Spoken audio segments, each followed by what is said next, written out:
Hi everyone. Hello, hello. Hi, Dr. Amin from London today. Beautiful London. Good to have you all here. Let me know if you can hear me. If you have, just send me thumbs up if you hear me and you have my voice. Hi everyone. So today we're going live from London and we have Dr. Nadolsky here with us. So we're going to talk all about the medications for weight loss management, GLP-1 receptor agonists. So the focus of talk today is about these medications. So these are fairly new medications that we started using them in for diabetic management first, people with diabetes, sugar, and yes, hi, yes. Good to see you here. And then around 2014, the first one was approved, which was Saxenda. And thereafter, we have more and more. Back in 2021, we had Wegovy. So they're fairly new. So that's why we love to talk about them. We see so many beautiful results in patients and more studies about other benefits of these medications. So let's invite Dr. Nadolsky here and there.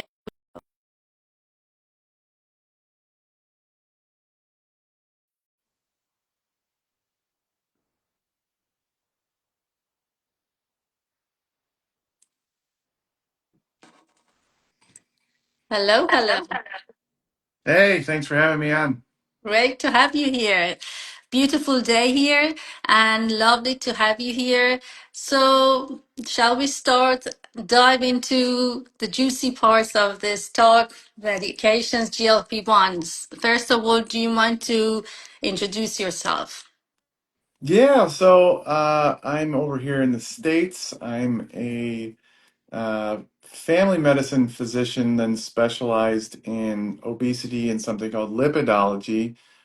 My background is did a lot of athletic stuff when I was younger, really wanted to get into helping people improve their lifestyle. So went from being obsessed with lifestyle myself to try to help people improve their weight and metabolic health. And now with these new medicines out, they're basically a way to help people do it even better. So I do a lot of telemedicine to help people get access to the medicine when they can't get it from their own doctor.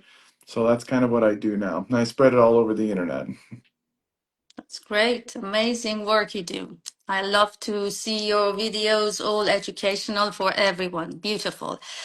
So the first question is, at what point do you typically consider starting these medications for patients, and do you have any special criteria?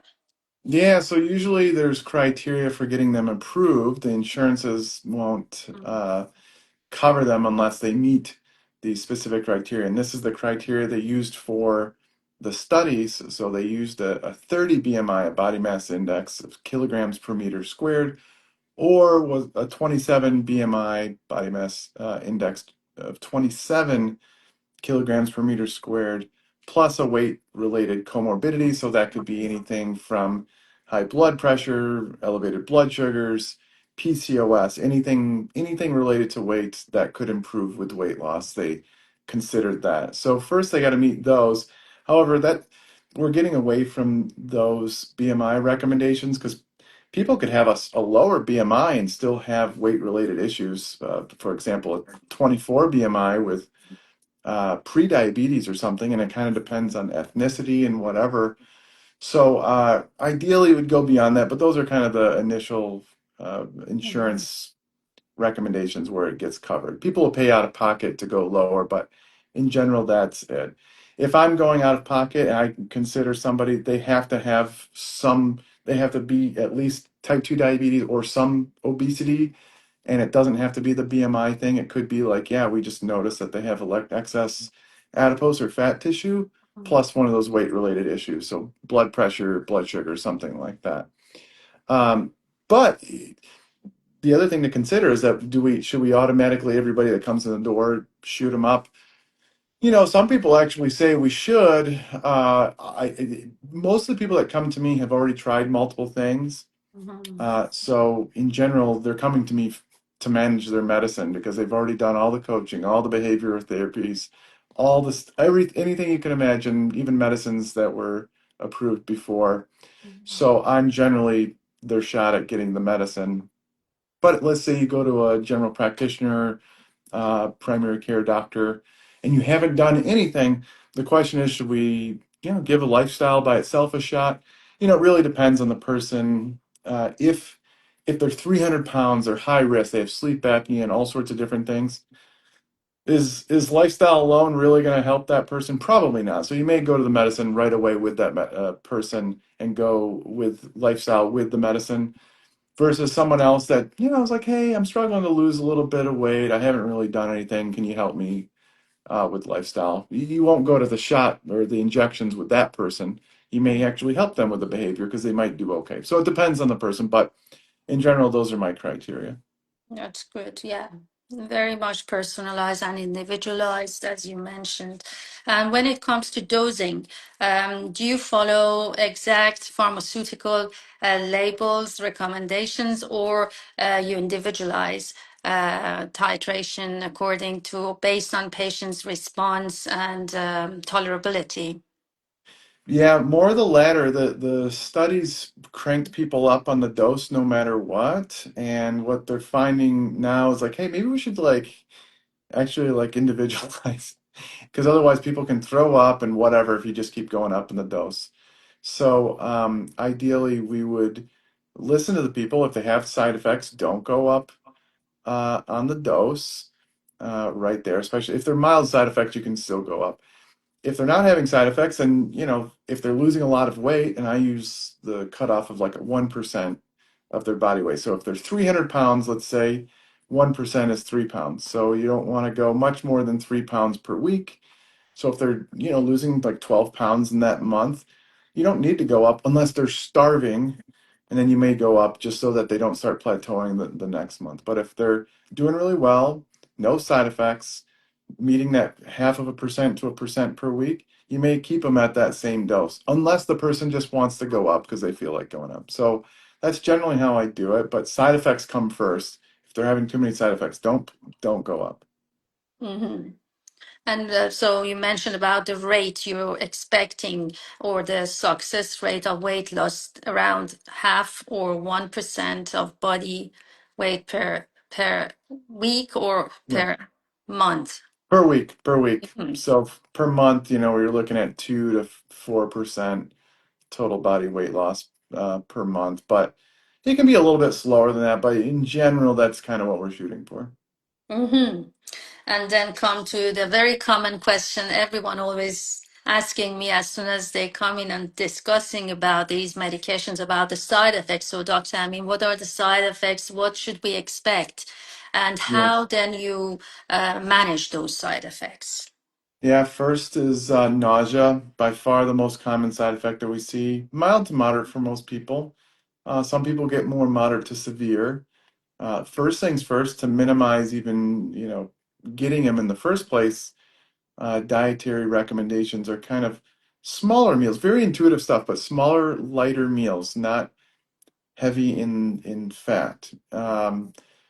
So pizza, wings, chips, burgers, those types of things. Very obvious stuff for weight loss. But people go like, all right, I got this medicine now. I'll stress test it to see how I do. And those people, if they force it, they feel terrible. So, like, very, very kind of common sense stuff of what to do. But, like, we're not doing it just for the weight loss. We're doing it so they don't get all the side effects from it. So, lighter meals. Now, if they're doing all the lifestyle stuff and they're still getting nausea, we usually grab Zofran, ondansetron. It's an anti-nausea medicine. That's usually the go-to. There are a few other ones, but Zofran's usually the one we go to. And then over time, the nausea should start to improve regardless. So then you let it go away, resolve, or at least minimize. Then you go up in the dose, and you may get some more of those side effects, and wait a little bit longer, go up in the dose. So time is also another thing. Constipation's another side effect. Again, try to minimize it in the first place. Lots of fluid, fiber, physical activity, stuff that's already good for weight loss, but try to keep pushing that. Diarrhea you see once in a while. Reflux we see quite a bit. The food's not going down as quickly, so it has more of a chance to come up your esophagus and cause burning and reflux. So again, smaller, lighter meals, sitting up right after, don't go lay down after a big meal, that type of thing. We see some other rare things like fatigue and some other stuff, but in general, it's the GI side effects that we see. Very common, yeah. As you mentioned, I see a lot of constipation and GERD, acid reflux. It's very common, Yeah, especially with Mounjaro. For some reason, I see that a lot with some of the patients. yeah, it's more powerful. Mm-hmm. So again, another common question or what we see in practice is when some of patients reach plateau, they're not losing weight. So normally what do you do? What's your approach in those cases? Yeah, so let's say they got to the max dose, they're not losing any more weight. We go to lifestyle changes. We try to do everything we can, whether it's the same stuff that, is it counting calories, portion, figuring out the portions, all those different things, physical activity, sleep, looking for secondary issues. Is it their thyroid? All that same kind of stuff. Sometimes I have to add in another medicine. So I usually use like a phentermine or something similar, or topiramate, or phentermine topiramate, or bupropion, naltrexone, something like that. Mm. Other times it's accepting that, hey, the weight's not going to change. Let's focus on fitness. Let's focus on body composition. So hey, the weight loss isn't in the cards. Let's forget the scale for a little while. Let's start focusing on getting stronger. Let's focus on recomposition, where you won't notice much on the scale, but your clothes will fit differently. Your circumferences will change. Cardiorespiratory fitness. Let's see, scale might not change, but let's see if you can walk a little bit longer. Maybe it's bike a little bit longer, bike a little bit faster, that type of thing. The next generation medicines that come out will likely be where I go to for some of these patients. But until then, if they qualify for bariatric surgery, it may be going to bariatric surgery. Again, if you're 200, let's say you're 300 pounds, you got down to 200 pounds, you don't qualify for surgery. It's probably more of that focusing on the fitness stuff. And then when maybe the newer generation meds come out, you can switch to those. But especially if you don't want to use one of those other meds I mentioned. Mhm, mhm. And any special dietary you recommend? Low fat, high protein, low carb, keto, normally Mm. on GLP-1s. What's your recommendation with It's diet? usually a lower fat, moderate to higher protein, and generally moderate carb.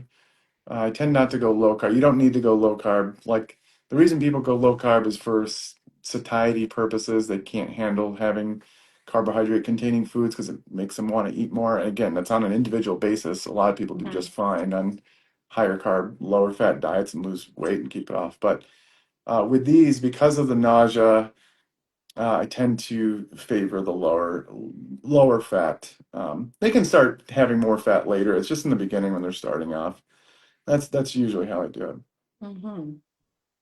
And what's your stance on intermittent fasting or time restricted eating with these medications? Yeah, they can do it. The only thing is that like sometimes these medicines work too well, and so if you do that and then you want to have all your calories in like one or two meals, those one or two meals could be so big that it is uncomfortable. So sometimes the medicines work too well in those cases. Yeah, too much weight loss. And exercise. What about physical activity recommendations? Yeah, I mean, I did a whole debate at one of the big obesity conferences. Like, if you had to choose one, first of all, choose the one that you prefer most. Like, Mm-hmm. if you like walking the most or aerobic training, like biking and whatever, and you hate lifting weights, do the one you're actually going to do. But if all things being equal, I would go more towards the resistance training. of course, in the optimal world, you're going to do both, but let's say you could only do one. I would be doing more resistance training just simply because these are so effective at helping people lose weight that there is a risk, potential, hypothetical risk for frailty and getting more frail. So I would do resistance training to make sure that you're minimizing your bone and muscle loss and that type of thing. In general, when you look at the difference between diet alone versus uh, uh, these medicines without any resistance training, the ratio is similar with fat and muscle loss, but because they're so effective, I'm very careful. I'm really pushing resistance training. Again, if they don't Mhm. want to do it, I'm not going to wag my finger at them. I just try to give them the best shot that they have. Mhm. I agree. And what about timing of the meals? Morning versus night, or meal frequency? Is it meaningful in weight loss on these medications? I mean, this is something that I started focusing more myself in my practice, especially knowing that GLP-1, our own hormone, normally produce in the morning more, and we're more insulin resistant towards the evening. But any thoughts on that? Yeah, these drugs have such a long half-life that really it depends on the timing of when they peak in our serum. So like some people inject their medicine at night because they feel like it does better because when it peaks when they're sleeping. But it's individual. You don't know. I would we could do an average, but like on an individual level, I don't know when it's going to peak. It's like, they get their worst side effects a day or two afterwards. And so ideally you'd get the worst side effects when you're sleeping. You don't even know. So, but in general, though, the timing of meals, I just have them stick to three standard meals. If that's too, like those meals are too big, then we may make smaller meals. And this is just for tolerability. It's not for stoking the metabolism or anything like that. It's just so they tolerate and make sure that they're getting enough nutrients in. Because we don't, there's a potential risk for nutrient deficiencies if they're not getting enough in. There's potential for uh, malnourishment and all that type of stuff. So our thing is minimizing side effects, making sure they're getting enough, and then going from there. Exactly. So then the next question comes in, you have go-to supplements to prevent malnutrition or nutrient deficiencies during using these medications. Yeah, most of our patients use like some sort of multivitamin. We don't like force them to do it. A lot of Mhm. them drink fortified protein shakes that already have, a third of their various vitamin and mineral requirements in there. So if I'm going to recommend anything, it would probably be a multivitamin mineral supplement. Again, we don't make everybody do it. Protein supplements are quite common because they just, it's like there's only so many big pieces of chicken and steak and fish that they can eat, or yogurt, cottage cheese, whatever. And if they're a vegetarian or doing plant-based, it can be even harder because the larger amounts of volume from whatever lentils and tofu can make it difficult. So protein powders, sometimes we do fiber powders. Once in a while, if they can't tolerate liquids or anything else like that, sometimes we got to do electrolyte drinks, but that's not a blanket recommendation. Nauseous, some people like to do ginger chews or ginger sucker things. Mhm. I don't know. There needs to be a randomized trial. Actually, there's a company wanted me to promote it, and I'm like, I got to see the trial data.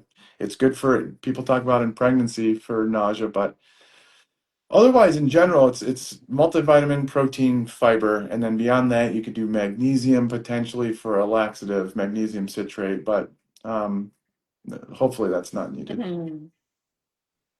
And what about hormone optimization, especially in middle-aged women and men patients who are taking these GLP-1 medications? Do you use them? Do you recommend them?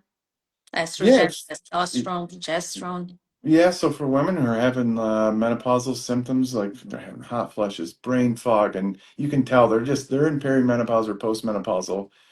Uh, I start them all the time. I have hundreds of women on them.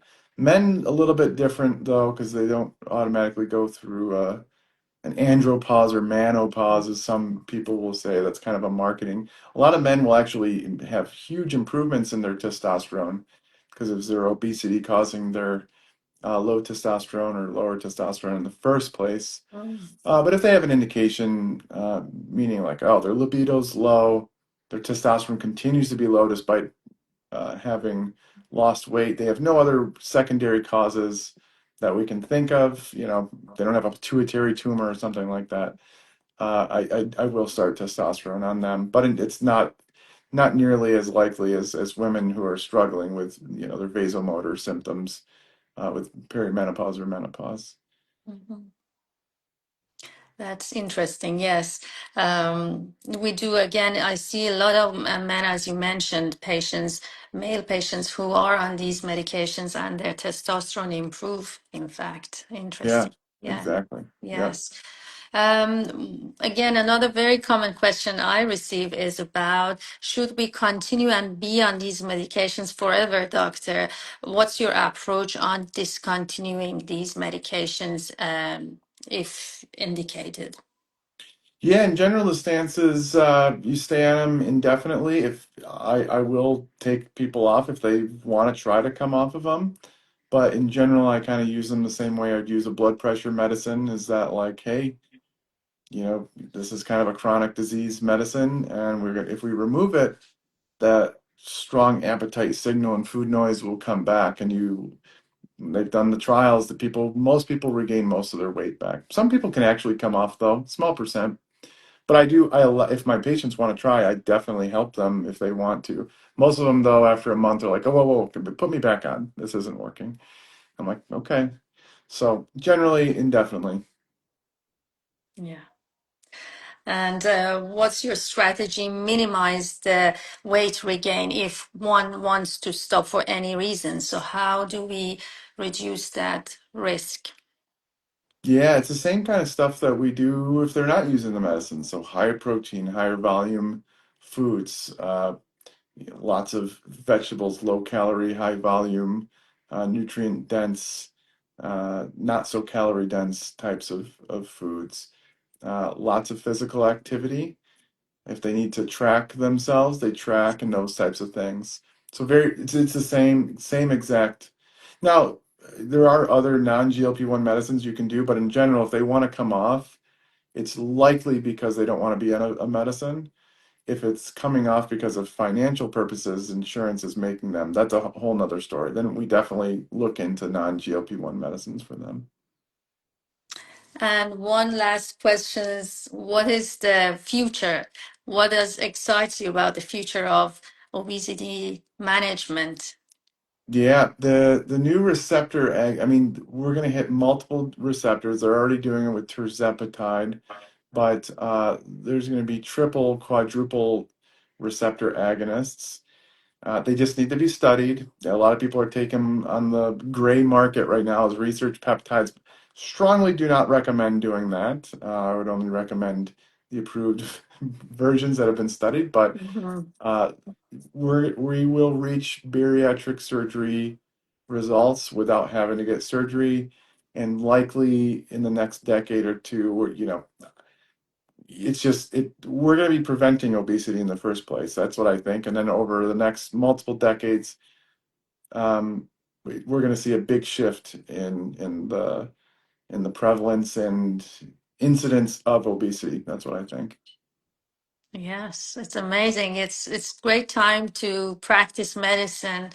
It's just so many good news coming in every day, studies, and it's interesting to see not only for obesity but so many other treatment of other conditions. We see more and more studies, even in brain, neurologic disease and conditions. So it's very interesting times. Yeah, good time to be able to prescribe like one of these medicines because it's a lot better than what is 10 years ago. I know. Listen, it was lovely having you here today. Great. And hopefully I see you in person sometime soon. Yep, we'll make it happen. Great to see you and thank you Yeah, everyone for being here with us today.